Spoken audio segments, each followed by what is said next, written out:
Salut, c'est Eric. Aujourd'hui, on va parler d'une théorie du complot qui est tellement stupide et tellement conne que j'ai carrément hésité à en faire une vidéo. Mais il y a tellement de gens qui y croient encore que c'est devenu un problème. L'idée générale, c'est que Epstein aurait créé Bitcoin. Ouais, Epstein, cet enfant dont le décès officiel date de 2019. Ce mec aurait inventé Bitcoin en 2008. Bref, aujourd'hui j'atomise cette théorie de merde d'une bonne fois pour toutes et je t'explique également pourquoi cette théorie c'est exactement ce que le système veut que tu crois. Bon alors, écoute bien la timeline parce que c'est crucial. Le décès officiel d'Epstein en prison c'est en 2019. Et devine quoi, un an plus tard, donc en 2020-2021, cette théorie commence de nouveau à exploser sur les réseaux sociaux. La théorie que Epstein serait Satoshi Nakamoto, donc le créateur de Bitcoin. Le timing est parfait, non? Son décès officiel et bam, on lui colle la création du Bitcoin sur le dos. Sauf qu'il y a un petit détail. Il y a 11 ans d'écart entre la création du Bitcoin et la date de décès officielle d'Epstein. Bitcoin est né en 2008, pendant qu'Epstein, lui, en 2008, faisait autre chose, si tu vois ce que je veux dire. Mais alors, tu me diras, comment cette histoire tient encore debout? Spoiler, elle ne tient pas.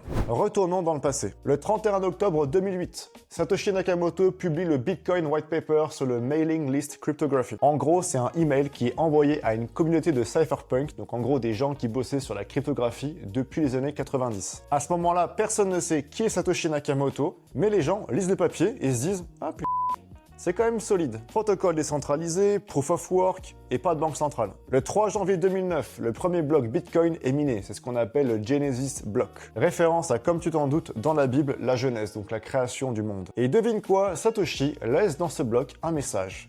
The Times, 3rd January 2009, Chancellor on brink of second bailout for banks. C'est pas anodin, c'est un timestamp. C'est une preuve que le bloc a été créé ce jour-là, et pas avant. Mais c'est également un message politique. Les banques centrales impriment de l'argent pour sauver les banques. Le 12 janvier 2009, Satoshi envoie la première transaction Bitcoin à Al Finney. 10 bitcoins. Et Al Finney retient ce nom. C'est un des premiers cypherpunks, c'est un cryptographe de métier. Pour te dire, il faisait tourner le code de Satoshi sur sa machine dès le premier jour. Et il y a des gens qui pensent que lui, c'était Satoshi, et pas Epstein. On parle ici de Al Finney. Et il y en a d'autres. Tu as Nick Szabo, c'est le mec qui a inventé le concept de BitGold avant Bitcoin. Tu as également Adam Back, qui est l'inventeur de Hashcash, qui est le système de proof of work que Satoshi cite directement dans son white paper. Donc tous ces gens, ce sont des cryptographes, ce sont des cypherpunks, ce sont des gens qui bossent dans le domaine depuis 10, 15, 20 ans. Et donc pas un financier de Manhattan comme Epstein. Maintenant, petite avance rapide dans le temps. Juillet 2019, donc 11 ans plus tard. C'est le décès officiel d'Epstein. 2020-2021, le mythe Epstein égale Satoshi commence à circuler en ligne. Sauf que t'as vu le problème. Bitcoin existe déjà depuis 11 ans au moment de la date du décès officiel d'Epstein.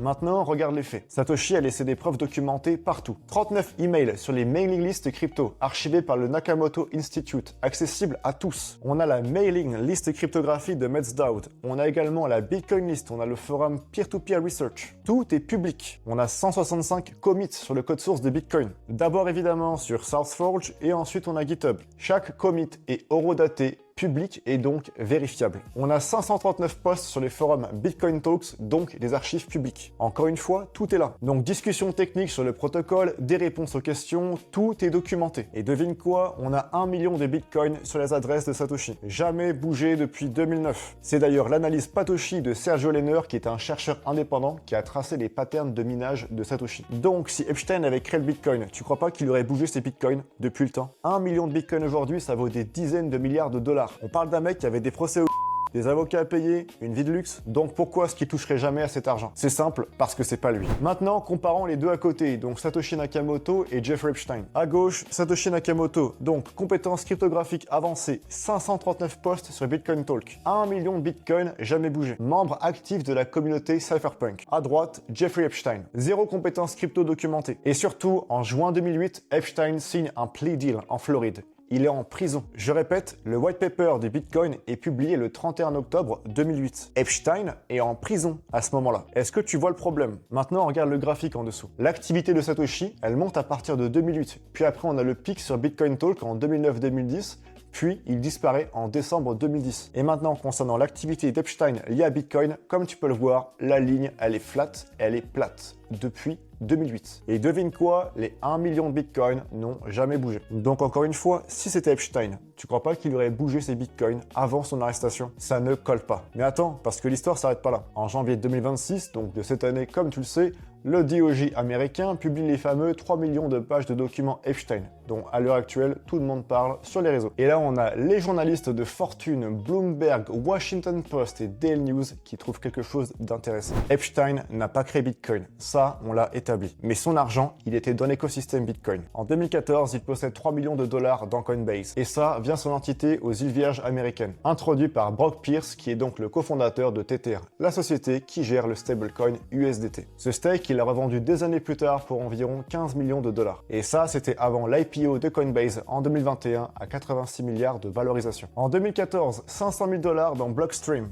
Blockstream qui est la société cofondée par Adam Back. Oui, Adam Back. Le mec qui a inventé Hashcash, le système de proof of work que cite directement Satoshi dans son white paper. Et les emails du Doge montrent qu'Adam Back était invité sur l'île d'Epstein ce week-end-là. En 2015, 525 000 dollars au MIT Digital Currency Initiative. Et il y a d'ailleurs un email de Joy Ito, donc le directeur du MIT Media Lab Epstein, qui dit « Gavin, Vladimir et Cory ont rejoint le Media Lab. C'est une grande victoire pour nous. » Mais tu sais qui c'est Gavin? Gavin Andresen, c'est le développeur lead de Bitcoin après le départ de Satoshi. Vladimir Vanderlaan, c'est le mainteneur principal de Bitcoin Core. Et la réponse d'Epstein, Gavin is clever. Et en octobre 2016, il écrit à des contacts saoudiens pour vendre une crypto Sharia compatible. En disant, je cite, j'ai parlé à des fondateurs de Bitcoin. Encore une fois, c'est une autodéclaration, donc c'est non vérifié.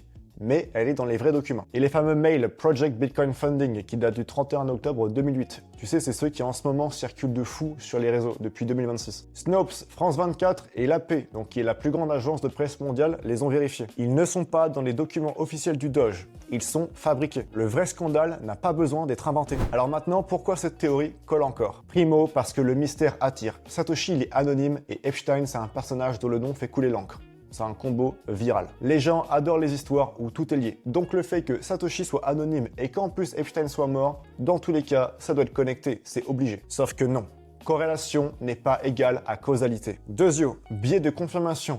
Une fois que tu as une idée en tête, tu cherches des preuves qui la confirment, même si c'est du vent. Donc, Epstein était intelligent, donc il aurait pu créer Bitcoin. Sauf qu'intelligent, c'est pas égal à compétence en cryptographie. Tertio, viralité algorithmique. Le scandale génère plus de clics que la vérité. Donc une vidéo qui dit que Epstein a inventé Bitcoin, ça va forcément faire 10 fois plus de vues qu'une vidéo qui explique la vraie histoire de Satoshi Nakamoto. J'en veux pour preuve, tu as cliqué sur cette vidéo. Les algos poussent le sensationnel, pas la vérité. Et devine quoi, il y a une quatrième raison, et celle-ci c'est la plus importante. C'est la diversion stratégique. Cette théorie de merde, elle détourne l'attention du vrai message de Bitcoin. Et Bitcoin, c'est quoi au fond? C'est la liberté financière. C'est un système monétaire que les gouvernements et les banques centrales ne peuvent pas contrôler. Mais si tu colles Epstein sur Bitcoin, bam, tu salis l'image. Tu dissuades les nouveaux venus. Tu fais passer Bitcoin pour un outil criminel. Et ça, c'est exactement ce que le système veut. The root problem with conventional currency is all the trust that's required to make it work. Cette citation, elle est de Satoshi Nakamoto lui-même. Elle date du 11 février 2009. Un mec qui parle de confiance dans la monnaie, de liberté,